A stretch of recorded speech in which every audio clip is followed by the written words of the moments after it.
नमस्कार, मैं हूं अर्चित और आप देख रही हैं 29 न्यूज। तो चलिए रुक करते हैं इस खास खबर की ओर।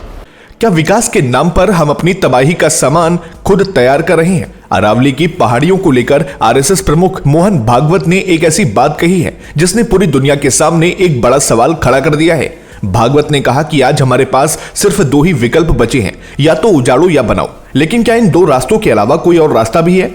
हाल ही में एक कार्यक्रम के दौरान मोहन भागवत ने अरावली के संरक्षण पर गहरी चिंता जताई।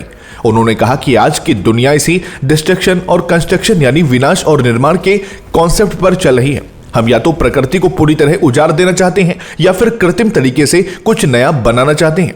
लेकिन भागवत ने चेतावनी दी कि अगर हमने प्रकृति और विकास के बीच का रास्ता नहीं निकाला तो आने वाली पीढ़ियां संकट में होंगी। सिर्फ पर्यावरण ही नहीं, भागवत ने समाज की एक बहुत बड़ी बुराई यानी धर्मांतरण पर भी कड़ा प्रहार किया। उन्होंने धर्मांतरण की एक ऐसी वजह बताई जो शायद ही किसी ने पहले इस तरह सोची हो। भागवत बोले, धर्मांतरण की सबसे बड़ी वजह है अपनों पर अविश्वास।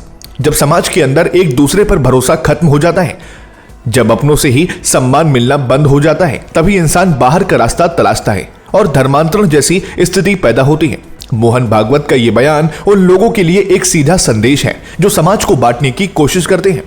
उन्होंने साफ कर दिया कि अगर हमें अपना धर्म, अपनी संस्कृति और अपनी प्रकृति बचानी है तो हमें अविश्वास की इस खाई को पाटना होगा।